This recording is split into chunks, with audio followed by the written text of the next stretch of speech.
Donc, donc voici ce qu'on va vous présenter, le contexte, objectifs, moyens, conditions, et puis comment vous pourrez réutiliser les données, et ensuite le calendrier. Donc, si tu peux passer au suivant. Pardon, alors, juste une question, c'est combien de temps? c'est 10 minutes la présentation. D'accord, très bien, merci. Ok. Donc, et après, il y a une séance de questions-réponses. Donc, il y a un sac. Donc, donc pourquoi on propose cet appel à projet? Parce qu'en fait, ça fait partie du PNMR4. Donc, dans le PNMR4, il est bien noté que on a pour objectif de proposer dans Bamara des dossiers de spécialité qui prévoiront la collecte d'items spécifiques à une maladie et dont les données pourront être réutilisées via l'entrepôt de données de santé de la BNDMR. Donc, l'objectif de l'appel à projet, donc comment on a décliné cette action du PNMR4. Donc, on propose en fait de mettre en place des recueils de données structurés portant sur une maladie rare ou un groupe de maladies rares homogènes au sein de Bamara et accessibles pour les dossiers des patients atteints par cette maladie dans l'ensemble des centres participants au projet. Ce qui veut dire que ce dossier, il sera accessible pour les patients qui ont une maladie ou un groupe de maladies précis et qui sont suivis dans des centres qui devront être désignés. Les données, en fait, elles sont donc recueillies, ce qu'on appelle dans le cadre du soin. Donc, les données qui peuvent être recueillies, ce ne sont pas des données qu'on ferait, qu'on collecterait dans un cadre, par exemple, interventionnel. Hein. C'est vraiment uniquement des données qui ont été collectées, qui proviennent des dossiers patients informatisés et qui sont collectées en routine pour prendre en charge au mieux les patients. Et le principe de ce recueil structuré, c'est justement d'avoir des données qui sont structurées pour pouvoir avoir une meilleure prise en charge des patients en colligeant des informations pertinentes pour améliorer leur suivi en ayant une vision synthétique de leur parcours de soins à partir donc de ce recueil. Et donc, l'objectif premier, c'est de pouvoir échanger au mieux sur le suivi de ces patients, donc de vous permettre en fait d'échanger sur vos pratiques, et permettre donc une meilleure prise en charge des patients pour un parcours de soins harmonisé à l'échelle nationale, et donc mais aussi de mieux préparer donc des recherches ultérieures sur ces données. Ensuite, est-ce que vous pouvez couper les micros, s'il vous plaît? On n'arrive pas à les couper, je suis désolée, il faudrait que vous coupiez. Ah, voilà, c'est bon. Merci. Voilà. Et donc, si tu peux passer à la suite. Voilà, donc les moyens alloués. Donc, nous, ce qu'on fait, c'est qu'on va mettre en place un recueil de données dans Bamara. Et donc, c'est notre équipe qui va le faire. Mais il n'y a pas de financement spécifique qui vont être alloués au centre pour collecter les données. Donc, il y a un accompagnement humain, bien sûr. On va travailler avec vous sur ces recueils. On va faire différentes versions pour que ça réponde au mieux à vos besoins. Et puis, une fois que le recueil est en place, eh bien, on vous fournira un certain nombre d'indicateurs sur la qualité des données, sur la complétion, etc. Mais on ne fournit pas de financement pour collecter les données. Il n'y a pas de démarche complémentaire sur le plan réglementaire, puisque la collecte, elle est couverte par la convention Bamara qui est déjà signée entre la PHP et chacun de vos établissements. Et ensuite, une fois que les données elles sont complétées dans Bamara, elles sont reversées dans notre entrepôt de données de santé de la BNDMR pour pouvoir être réutilisées pour des recherches. Donc, ce qui est important de noter là, c'est que les projets, en fait, ça n'implique pas, en fait, une réutilisation des données. Là, en fait, cet appel à projet, il porte uniquement sur la collecte des données. Et donc, si après, vous voulez faire des projets pour réutiliser des données, il faudra forcément que les données, les projets soient revus par notre comité scientifique et éthique. Donc ça, c'est vraiment un point important. Et donc, c'est très différent du précédent appel à projet qu'on avait fait, qui était ReuseRare, où dans ReuseRare, il y avait à la fois la collecte des données dans l'outil d'Ospera qui était prévu, mais il y avait aussi un projet de réutilisation qui devait être mentionné dans la réponse à l'appel à projet. Là, il n'y a aucun projet de réutilisation de données qui doivent être mentionnés dans la réponse à l'appel à projet, puisque chaque réutilisation de données devra faire l'objet d'une nouvelle demande auprès de notre comité scientifique et éthique. Et donc, c'est aussi pour ça que, par exemple, on n'a pas de comité scientifique là d'experts pour cet appel à projet, mais on parle de comité d'utilisateurs parce que là, vraiment, les deux étapes sont disjointes. Et nous, on l'a dans cet appel à projet, on n'est que sur cette première partie qui est la collecte des données structurées dans Bambara. On va maintenant vous parler des conditions pour porter un projet, donc les caractéristiques que doivent remplir ce projet. Donc tout d'abord, ça doit porter sur une maladie rare ou un groupe de maladies rares, donc désigné par un code ORFA. Le périmètre d'inclusion, c'est les centres de référence et de compétences qui sont labellisés par la DGOS.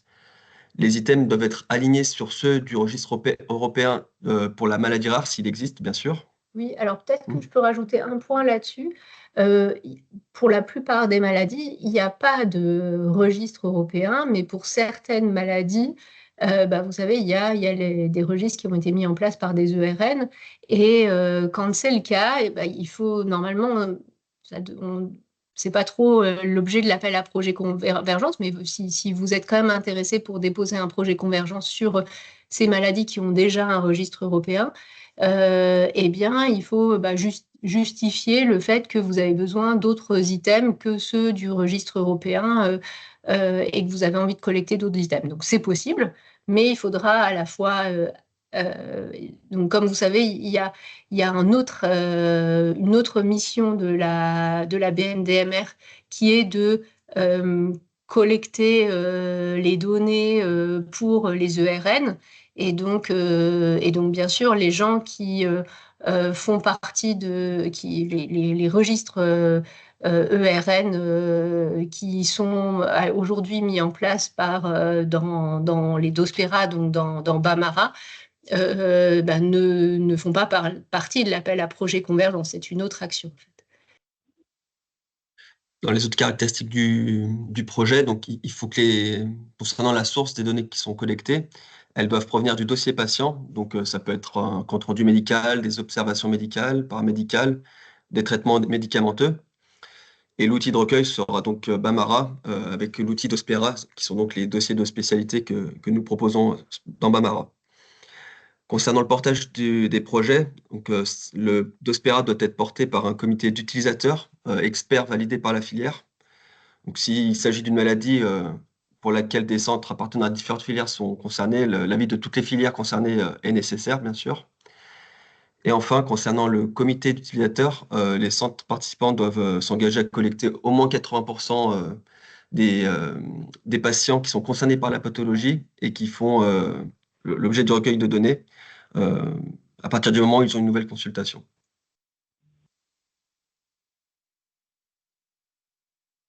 Concernant l'utilisation secondaire des données, Anne-Sophie en a déjà parlé brièvement. Donc, chaque réutilisation secondaire pour un projet de recherche doit faire l'objet d'une demande parce que l'analyse des données se fera à partir de l'EDS, donc l'entrepôt de données de santé de la BNDMR.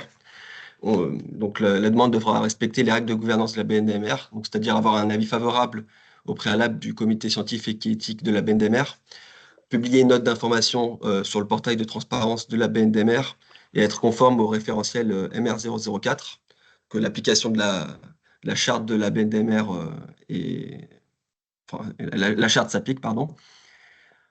Concernant les accords qui sont nécessaires, donc s'il s'agit de données qui ont été collectées dans les 18 mois précédents, un accord du comité d'utilisateurs défini pour cette collecte de données est nécessaire avant l'examen du dossier par le comité scientifique de la BNDMR. S'il s'agit de données collectées depuis plus de 18 mois, seul un avis du comité d'utilisateurs est nécessaire. Donc pas l'accord, mais un avis avant l'examen par le comité scientifique de la BNDMR. Donc, pour l'exploitation des données, hein, une fois que ça s'est accordé, la BNDMR s'engage à mettre à disposition les données dans une bulle sécurisée pour que vous puissiez faire les analyses.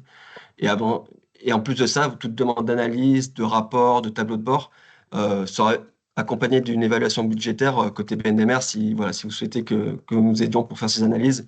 Mais encore une fois, c'est indépendant de l'aspect collecte de données qui concerne cet appel à projet convergence. Là, on parle uniquement de la réexploitation des données.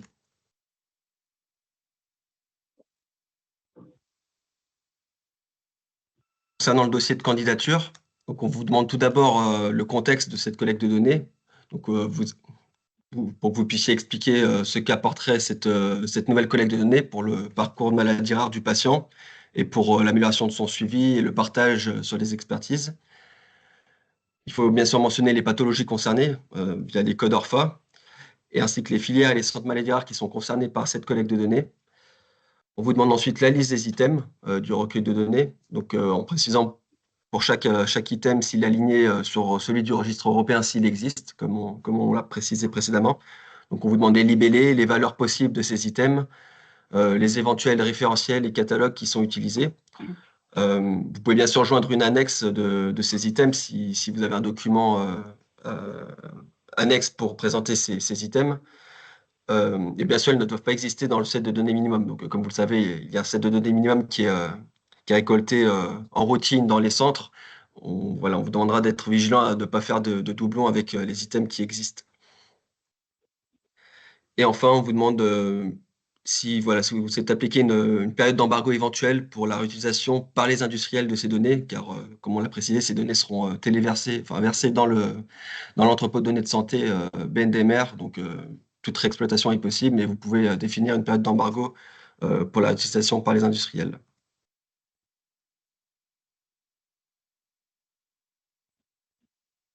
Enfin, le dossier doit également comporter donc l'avis motivé de la filière, les noms des membres du comité d'utilisateurs qui vont assurer le suivi de cette collecte de données, et la signature de l'ensemble des membres du comité utilisateur et l'engagement à assurer ce recueil de données. Donc, comme on vous demandait d'assurer une complétion d'au moins 80% pour assurer que le recueil soit bien effectué.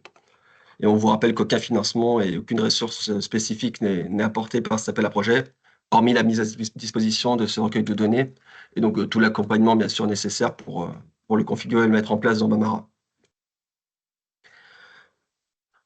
Et qu'enfin, le calendrier, donc on a publié cet appel à projet fin avril. On vous présente aujourd'hui. La date limite de dépôt, c'est le 4 juillet, donc dans un peu moins de 2 mois. L'analyse des dossiers par le comité scientifique se fera le 9 septembre et les résultats vous seront communiqués dans la foulée. Et enfin, la construction des recueils devrait commencer à partir d'octobre. Donc voilà, une fois que les lauréats auront été désignés, qu'on pourra mettre en place ces réunions de travail pour configurer ces nouveaux recueils de données. Bon, on a fini avec la présentation. On vous propose maintenant de poser vos questions. Je vais voir peut-être si dans le chat, on a déjà des questions. Oui. Arrêter le partage. Donc, il y a déjà une question sur très importante sur le financement. En fait, il n'est absolument pas question de vous faire payer la réutilisation des données, hein. On est clair que les données, elles vous seront mises à disposition. La seule chose qu'on ne peut pas faire, nous, parce qu'on n'est pas financé pour ça, c'est faire toutes les analyses statistiques et écrire l'article avec vous si vous voulez réexploiter les données. Parce en fait, ce qu'on fera, c'est qu'on vous mettra à disposition les données. Mais bien sûr, on le fera de façon gratuite. Nous, dans notre entrepôt, on a en fait la possibilité de mettre à disposition les données via des bulles sécurisées dans lesquelles il y a les outils usuels, on va dire, de traitement des données qui sont disponibles. Et donc, vous pourrez tout à fait traiter vos données. Alors, ensuite, il y a des questions sur combien de dossiers seront sélectionnés. Nous, on ne sélectionnera pas les dossiers. Normalement, on considérera tout dossier bien complété qui répond à nos critères sera accepté par le comité scientifique et éthique à partir du moment où il juge que c'est intéressant Ils considèrent enfin, en tout cas, que ça remplit bien le cahier des charges de l'appel à projet. Alors, comment se fait le recueil des données? Eh bien oui, hein, c'est les médecins de suivi, à moins que vous ayez des personnes qui s'occupent de la saisie des données et qui sont financées par ailleurs, parce qu'on peut tout à fait imaginer, hein, que vous ayez un financement, je sais pas, qui pourrait même provenir d'un industriel, hein, pour pouvoir collecter, enfin vous aider dans cette collecte de données. Mais nous, on s'en occupe pas. C'est ça le point. Il n'y aura pas de... Vous savez, on avait fait un premier appel à projet Reuse Rare. On ne refera pas cet appel à projet parce qu'en fait, on a changé et maintenant, ça ne sera plus que des appels à projet convergence. Donc, il y aura, comme je vous l'ai dit au début, l'appel à projet réutilisation, Reuse Rare, il avait comme avantage de prévoir à la fois la collecte et la réutilisation, mais on s'est rendu compte que c'était pas optimal parce que en fait, d'un point de vue réglementaire, c'est beaucoup mieux de séparer les deux aspects. Et donc, on sépare les deux aspects, mais ce qui veut dire que si vous aviez prévu de répondre à l'appel à projet réutilisation, eh bien, il faut en fait répondre à convergence maintenant. Combien de temps? Mais c'est pérenne, hein, c'est comme un DPI, le dossier il sera disponible de façon complètement pérenne. C'est aussi pour ça qu'on a Reuse Rare, l'appel à projet réutilisation, il nous embêtait parce qu'il y avait cette notion que le dossier ne serait pas disponible de façon pérenne, alors que pour vous, ce qui est intéressant, c'est qu'il soit disponible de façon pérenne. De façon réglementairement, il doit être disponible de façon pérenne puisque ça fait partie des données de soins. L'ajout des items est harmonisé ou fonction des besoins des centres. Alors là, je n'ai pas compris la question. Est-ce que vous pouvez si la personne qui a posé la question. Bon. Alors, on va passer à la question suivante. Comment sollicite-t-on votre aide pour l'élaboration du CRF de spécialité?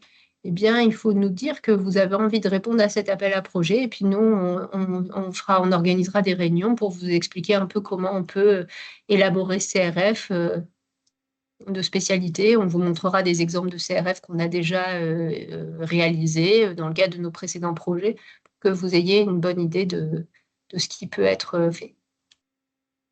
Pourquoi la réutilisation des données doit passer par un comité scientifique? Parce que c'est dans le référentiel entrepôt qui est publié par la CNIL, toute réutilisation des données d'un entrepôt doit passer par un comité scientifique et éthique, et qui est déclaré, dont la constitution est fixée par ce référentiel. Quel serait le délai? Excusez-moi, on a levé la main aussi. Je ne sais pas si... Oui, mais bien sûr, on va répondre à tout. Ne vous inquiétez pas. J'ai vu qu'il y avait 4 questions. Oui, vous avez raison. On va passer aux questions en ligne. Donc, Anne Faucourt, je vous êtes la première. Oui, pardon, j'avais mis aussi ma question dans le chat. Nous, on a déjà fait une réunion avec la BNDMR, donc on est un petit peu au courant de cette AAP. On a 30 centres dans nos pathologies dont on s'occupe. Et je voulais savoir si c'était possible, comme dans Reuse Rare, de faire signer l'AAP par le coordonnateur en fait, des centres, ou est-ce qu'on devait anticiper pour récupérer la signature des 30 centres participants? Et je crois qu'il n'y a pas de signature, on n'a pas mis de signature dans cet appel à projet en dehors de. En tout cas, il n'y a pas besoin de récupérer la signature de chaque centre. Par contre, il faut nommer un comité d'utilisateurs et nommer tous les centres participants. Les centres qui participent au comité d'utilisateurs, d'accord, j'ai fait l'amalgame. Non, il y a deux choses. Il y a le comité d'utilisateurs, ce sont des personnes qui participent à la conception du CRF et travaillent sur sa complétion. Et il y a une autre chose, c'est les centres participants. Et il faut une liste de centres qu'il faut bien sûr détailler. Et là, centre de compétences, c'est centre de coordonnateur, centre de référence, chaque centre doit être listé. Alors, je pense que oui, parce que en fait, d'un point de vue, oui, parce que après nous, c'est un déploiement par site en fait. Alors, Madame Madeleine Omar. Oui, bonjour, merci beaucoup. J'avais comme question si on a 2 CODORFA d'une maladie proche, est-ce qu'on peut répondre à un seul appel à projet Oui, ou bien est-ce sûr. que, voilà, donc l'exemple c'est l'achalasie, il y a un syndrome plus rare et c'est donc d'achalasie qui sont associés à autre chose. On répond à un seul appel à projet pour les 2 CODORFA. Vous répondez à un seul appel à projet par set de données spécifiques. D'accord, ok. Donc, un set de données spécifiques, il peut être commun à plusieurs codes ORFA. C'est juste, il faut qu'il y ait la liste des items qui soit unique. Très bien. Et, C'était ma question. Merci beaucoup. ok. Donc, Émilie Nouguered. Oui, bonjour. Nous, on avait juste quelques petites questions par rapport aux filières. Le nombre de dossiers par filière n'est pas limité, j'imagine, ou c'est C'est pas limité. Et l'autre question, au niveau de la réutilisation des données, vous avez dit que c'était le comité scientifique de la BNDMR et le comité d'utilisateurs. Est-ce qu'il faut qu'il y ait une validation des filières aussi pour l'utilisation des données de la partie set de données minimale ou choses comme ça? Ou est-ce qu'on met dans le comité d'utilisateur la filière directement? Non, non, à partir du moment où il y a des données du set de données minimum, il faut le comité d'utilisateur et l'avis de la filière, oui. Mais en fait, il y a une petite différence, hein, c'est que le comité d'utilisateur, il faut qu'on ait son accord, alors que en tout cas pour les données qui ont moins de 18 mois, et on a seulement son avis si c'est plus de 18 mois, alors que la filière, c'est toujours seulement un avis et il n'y a pas d'accord de la filière, c'est un avis, qui est toujours suivi en pratique, mais c'est juste pour... il y a une petite différence, c'est-à-dire ce qu'on dit là, c'est qu'aucune donnée ne pourra être réutilisée par quelqu'un si vous n'êtes pas d'accord, si les données ont moins de 18 mois. Oui, au moins qu'on soit averti, quoi. Oui. Okay, merci. Et dans tous les cas, vous serez averti. Et vous devrez donner aujourd'hui l'avis motivé de la filière. C'est pas juste j'ai reçu un mail, hein, c'est vraiment un avis où la filière dit nous avons examiné le projet et nous sommes d'accord. Ensuite, il y a Marvin Sylvestre. Oui, bonjour, merci pour la présentation. Ma question, c'est savoir, donc, quand on répond à cet appel à projet, est-ce que on a un nombre limité d'items auxquels on peut faire une demande d'ajout réglementaire? D'accord. Non, il n'y a aucune limite. D'accord. Et d'un point de vue pratique, parce que je suppose, sur le papier, il n'y a aucune limite, mais je suppose qu'on peut pas non plus vous demander 200, 300 items. Donc d'un point de vue technique. Oui, si le recueil apparaît, entre guillemets, pas faisable au comité scientifique, il y a un risque de refus. C'est-à-dire s'il voit que vous demandez 500 items et qu'en fait, sur un nombre très très important de patients, ils considéreront et que vous n'avez pas de moyens spécifiques dédiés pour ce projet, eh bien il risque d'être refusé le projet. D'accord, merci beaucoup. Ok, Asa, Oui, bonjour. En fait, je voudrais savoir, Anne-Sophie, concernant nous, on compte déposer un projet dans le cadre du dépistage néonatal. Donc, du coup, notre dossier va être un seul dossier rédigé ou un dossier par maladie, parce que les ICRF risquent d'être un petit peu différents d'une maladie à une autre. Il peut y avoir des légères variations en fonction de la maladie, mais parce qu'il peut y avoir comment dire, des choses qui sont à choix en fait et qui sont des choses qui sont conditionnelles. Mais si c'est très différent, il faut déposer en convergence par maladie. Ok. Si 90% des items sont communs, c'est probablement mieux de déposer un seul dossier. Un seul dossier, parfait. Mais par contre, si vous avez 20% des items communs, là, il faut déposer plusieurs dossiers. Claire, vous avez une question? Oui, après, on repassera au chat. Oui, pardon, j'avais aussi mis dans le chat. J'ai pas bien compris pour la réutilisation. Vous nous avez donné la date limite du 4 juillet, donc un démarrage en octobre pour les Dospera. Mais après, pour la réutilisation, c'est au fil de l'eau qu'on soumet au CSE où il y a encore des dates. C'est au fil de l'eau, sachant que notre CSE se réunit tous les mois. D'accord. Merci. Donc, on repasse aux questions en ligne. Le délai prévisible pour l'exploitation secondaire des données, donc comme le CSE se réunit tous les mois, il faut envoyer le dossier 15 jours avant chaque date, et les dates, elles sont communiquées normalement sur notre site internet. Les dates, donc 15 jours avant, il faut avoir le dossier. Et ensuite, il est examiné, et après, on met à disposition dans la bulle sécurisée les données dans les 15 jours, dans le mois qui suit, on va dire, le comité scientifique. Alors, qu'est-ce qu'on entend par comité d'utilisateurs? Ce sont les personnes qui vont travailler avec l'équipe BNDMR pour mettre en place le recueil, travailler sur comment on va formuler chaque item précisément. Et ensuite, ce comité, c'est eux qui seront sollicités chaque fois qu'il y aura une réutilisation des données.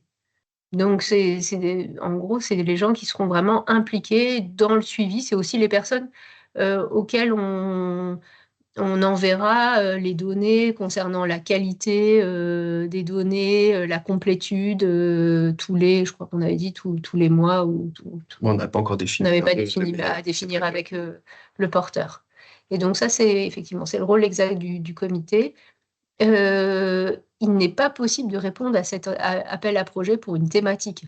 C'est vraiment pour une maladie ou un groupe de maladies particulier.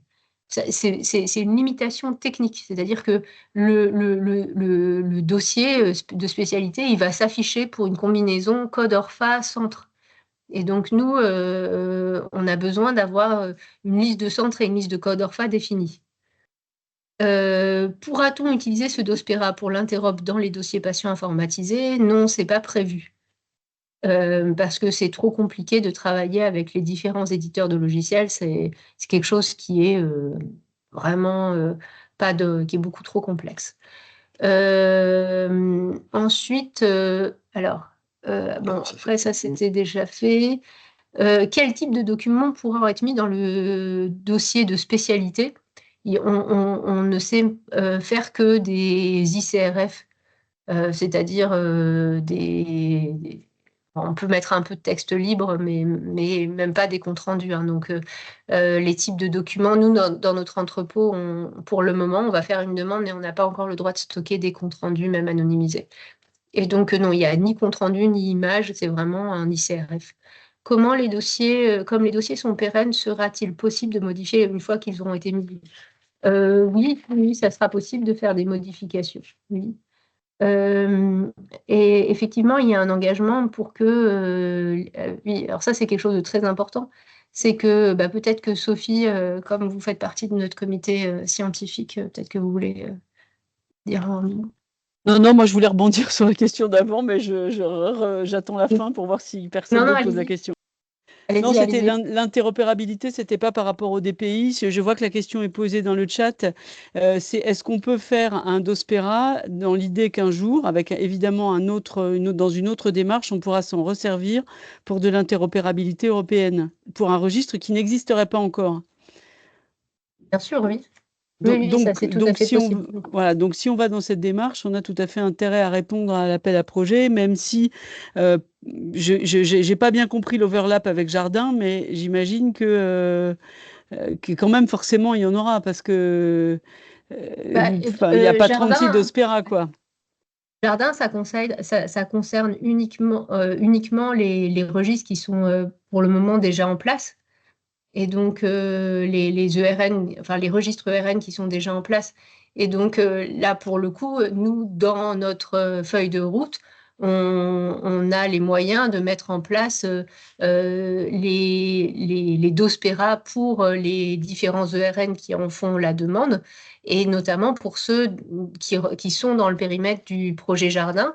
Et donc, c'est pour ça que c'est un message important. Il ne faut pas répondre à Convergence si vous travaillez, il ne faut pas répondre sur les mêmes pathologies. Enfin, vous n'avez pas besoin de répondre à Convergence si vous rentrez dans le cadre de Jardin, en fait. Mais par contre, si on ne répond pas dans le cadre de Jardin, on peut tout à fait se dire, on va faire un Dospera, on est d'accord sur les Key Data Elements, et ça servira potentiellement pour un futur jardin, entre guillemets, quoi.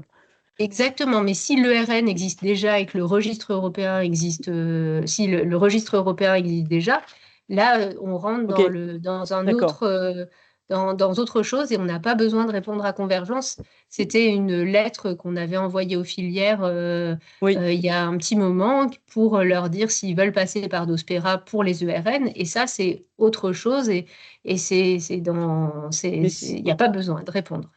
ok, mais si les filières avaient répondu oui sur le principe, mais qu'on n'a rien fait, on peut Mhm. répondre à Convergence. C'est-à-dire, nous, on a répondu oui de principe, mais on n'a absolument pas mis en œuvre. On peut répondre pathologie par pathologie à Convergence. Si l'ERN existe déjà et que si les registres existent déjà, que le set de Non. données minimum au niveau européen existe déjà, pas besoin. Sinon, Ok. oui, il faut Ok. répondre.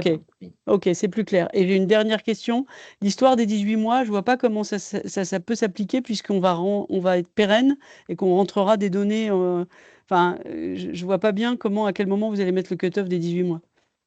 Bah, les données qui sont, par exemple, si on est je sais pas, au 31 décembre 2026, on ne sortira que les données qui ont été collectées avant juin Ok, 2024. d'accord, d'accord. Ok. Alors, est-ce qu'il y a... Non, je vois pas d'autres questions en ligne. Non, tous les centres ne doivent pas forcément participer. Nous, on ouvre centre par centre. C'est vraiment une combinaison code ORFA centre. Pouvez-vous repréciser la différence d'évaluation de demande sur des données collectées? Donc ça, on vient de le faire. Comment le chiffre de 80% des patients a-t-il été établi, et ce sur tout le territoire français? Non, en fait, c'est 80% des patients qui viennent dans les centres et qui correspondent aux critères d'inclusion.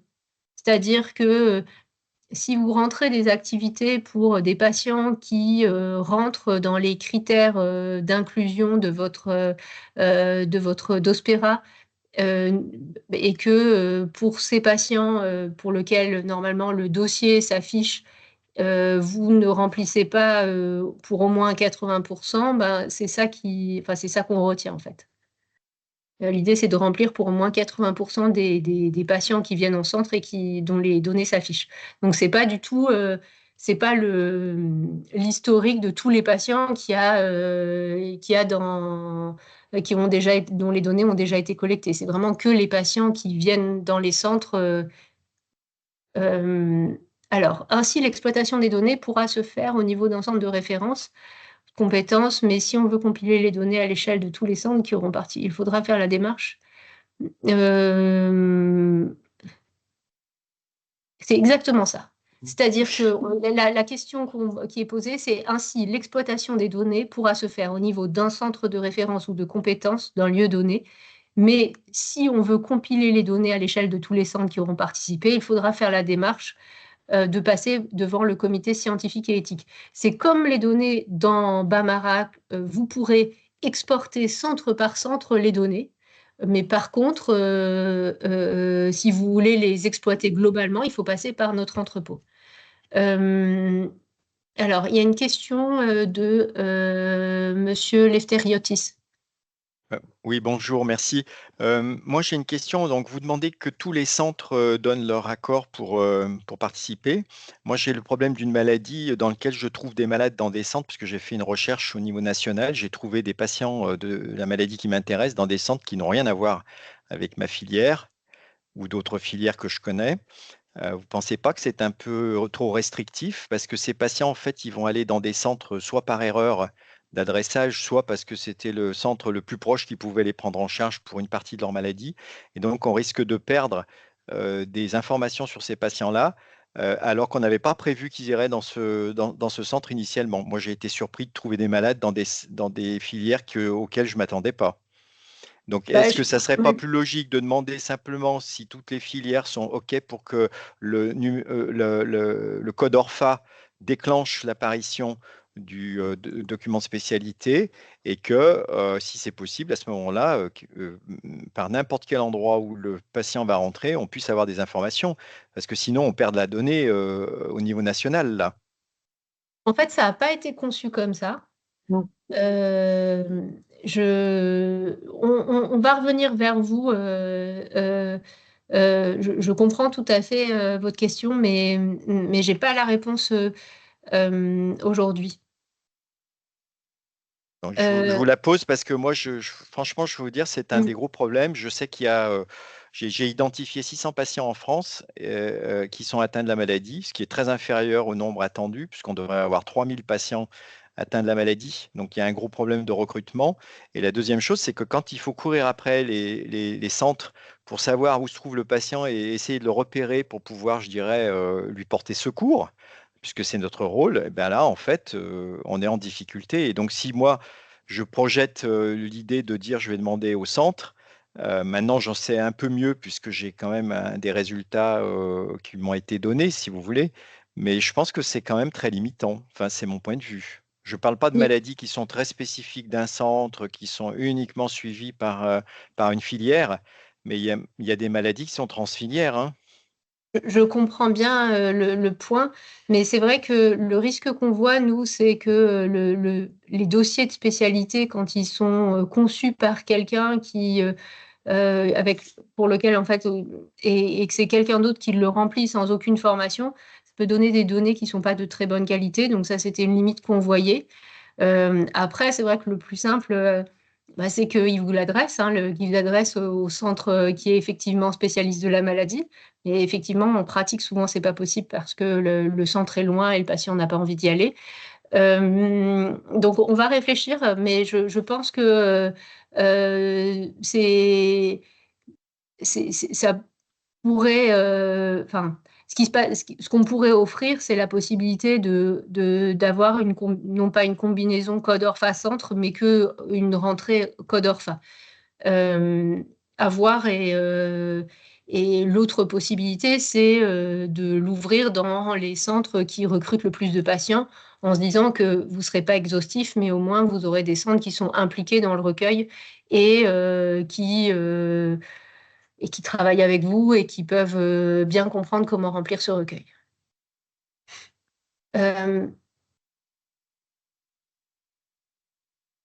Alors, normalement, il n'y a pas de comité scientifique pour la réutilisation. Le seul comité scientifique qui existe, c'est le comité scientifique de la BNDMR.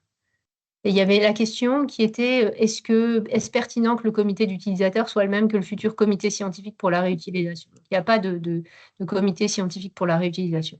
Une fois les données poussées sur le DS de la BNDMR, y a-t-il un accord pour les partager vers le registre européen s'il existe? Donc, s'il existe un registre européen, s'il existe déjà, normalement, c'est ce que je disais, vous n'avez pas à répondre à cet appel à projet. Normalement, ça fait partie de nos missions et d'un autre axe, d'un autre type de projet de la BNDMR. Normalement, si vous avez un ERN qui existe avec des données définies déjà pour votre maladie, nous, on construit le DOSPERA correspondant à ce registre et les données, normalement, peuvent être partagées vers le registre européen. Et bien sûr, si aujourd'hui il n'existe pas de registre, mais qu'il existe, par exemple, un registre va être créé, qu'il existera dans 1 an ou 2 ans, eh bien, selon le même modèle, vous pourrez partager les données que vous avez rentrées pour l'appel à projet convergence, vous pourrez les partager dans le registre européen. Pour un registre de recueil de données concernant des enfants dépistés, une filière plutôt que des centres peuvent être porteurs d'un projet. Les porteurs du projet, c'est le comité d'utilisateurs, c'est pas la filière. Sera-t-il possible de faire des contrôles qualité des items renseignés? Oui, on enverra régulièrement des informations, des bilans de qualité des données. Est-il possible d'ajouter des centres participants au fur et à mesure? Oui, on peut ajouter des centres au fur et à mesure. Quelle est la place des hôpitaux dans cette AAP? Alors, eh bien, les hôpitaux, ils peuvent... alors, il y a déjà des conventions qui sont signées, donc ils n'ont pas besoin de... Il n'y a rien à re-signer. Mais par contre, si vous réexploitez les données via notre entrepôt, il y a une convention type, c'est un tout petit document à re-signer entre l'hôpital l'hôpital de la personne qui souhaite réutiliser les données et la BNDMR, donc la PHP. si vous n'êtes pas centre APHP, bien sûr. Madame Bélanger? Bonjour, en fait, on est à deux. On est de Lille et donc on travaille dans la filière Handirard. Et on avait un peu la même réflexion que Monsieur Lefteriotis. Quand en fait on est dans une filière avec des pathologies syndromiques, même si on implique tous les centres Handirard, donc qui sont beaucoup des services de génétique, on n'aura pas les infos qui viennent des autres filières où beaucoup de nos patients sont suivis pour, par exemple, des spécialités rénales, cardiaques, où les données seront à remplir par ces personnes-là qui sont plus spécialisées. Donc, je ne sais pas s'il y a d'autres personnes de la filière Handirard aussi qui sont là. J'ai du mal à voir dans notre filière de quelle façon on pourrait répondre à ce type d'appel. Moi, je pense qu'il faut que vous... en tout cas, il faudrait nous poser de façon assez spécifique la question avec un exemple précis pour qu'on puisse comprendre comment on peut vous aider. Parce que, par exemple, si vous avez une maladie syndromique qui est suivie par plusieurs filières, et par exemple la filière cardiogène, par exemple, et puis Handirard, si vous faites un recueil spécifique sur les complications cardiologiques de la maladie, il sera rempli par la filière cardiogène, par les personnes de la filière cardiogène. Et j'arrive pas trop à voir comment vous vouliez, enfin sur quelle maladie et dans quel cadre vous vouliez organiser en fait un recueil spécifique sur une maladie en fait. Je ne sais pas si on prend par exemple, je sais pas, le syndrome de Di-George et qu'on veut avoir des informations, c'est des patients qui sont suivis à la fois par les filières d'immuno, de cardio, des sciences intellectuelles, etc. Et donc, ça voudrait dire qu'on devrait impliquer l'ensemble des centres à l'échelle nationale. Et c'est difficile pour un projet qui émane de notre service de donner du travail à plein d'autres centres. Complètement. Et l'idée, c'est vraiment, par exemple, si c'était Di-George, de travailler sur une complication et que ça soit la filière qui gère cette complication, qui porte le recueil. Et par exemple, ça s'appellerait Di-George, pas cardio, le recueil. Ouais. Du coup, ça doit être un projet à plus grande envergure, avoir déjà une... ça se réfléchit en amont. On peut peut-être le réfléchir, oui. Ou sur une question plus spécifique. Oui, c'est ça. Mais j'interviens de nouveau, mais je pense que le problème, c'est qu'on découvre dans certaines maladies rares des symptômes qu'on ignorait. Je vous donne un exemple. Je suis une maladie, il s'est apparu qu'il y avait de la lithiase rénale, donc on sait qu'il y a des patients qui ont été recrutés dans des filières du rein, mais on le sait qu'a posteriori. Et donc, en fait, le problème, c'est qu'on ne peut pas savoir à l'avance si on ne va pas avoir finalement une partie de ces patients qui va être suivie, comme vous disiez, pour des raisons de proximité, par un autre centre. Moi, je ne vois pas pourquoi on ne se limiterait pas simplement au code ORFA. Et quand vous tombez sur le code ORFA, après, on est bien tous conscients du fait que tout le monde n'a pas le temps de tout remplir. Mais c'est peut-être au rôle de la filière après qui drive le code, de dire vous pourriez nous donner des informations supplémentaires si vous les avez sur ces patients, parce que l'intérêt, c'est quand même d'augmenter l'exhaustivité de ces maladies et surtout de repérer qui suit ces patients et pour quelles raisons, en fait, pour certains, sont allés plutôt dans ce type de centre plutôt qu'un autre centre. Je pense que quand même, c'est l'occasion de repartir sur de bonnes bases. On a déjà le set de données minimum qui donne déjà des informations sur qui suit ces patients et qui est rempli pour tous les patients. Et donc, donc on peut savoir, en regardant par quelle filière ils sont suivis, quels sont le type de complications. Et puis, vous avez aussi les signes cliniques associés qui peuvent être remplis pour avoir une idée, dans le set de données minimum, une idée de la clinique de ces patients. Après, nous, on est très vigilants sur la qualité des données. Et quand ce qui est important, c'est qu'il y ait quand même un responsable. Et quand si on fait un recueil sur de multiples centres, il n'y a plus la responsabilité de l'exhaustivité des données, de la qualité des données, elle est diluée. Et je ne suis pas sûre qu'on arrive à quelque chose en dehors d'un réseau où les gens se connaissent, a des bonnes qualités de données.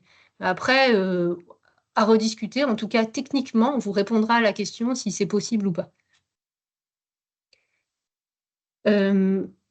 Et donc, bien sûr que vous pouvez nous contacter, surtout c'est l'idée de cette réunion, contactez-nous pour savoir, pour discuter de la liste des items et de savoir où les patients pour lesquels vous voulez faire un dossier sont pris en charge. Bien sûr, on vous répond à toutes ces questions. Je vois qu'il n'y a plus de questions et qu'il est 13h58. Et donc, j'imagine que... alors, on est disponible pour répondre à toutes vos questions, bien sûr. Il y a encore une question de Sadia Bellorbi. Oui, en fait, je l'avais posée, c'est l'avant-dernière question. Bonjour à tous. Je suis désolée. C'est pas grave. Parce que dans le cadre de l'ERN dont mon centre fait partie, il existe un registre, mais c'est un registre très générique qui couvre l'ensemble des pathologies traitées.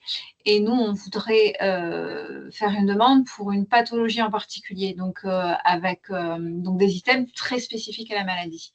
Oui, tout à fait. C'est exactement cet exemple un peu hybride dont j'avais essayé de parler au début, mais j'ai peut-être pas été claire. C'est-à-dire, il y a parfois un registre qui existe pour une maladie, mais vous avez un intérêt à collecter des données spécifiques en plus de l'ERN.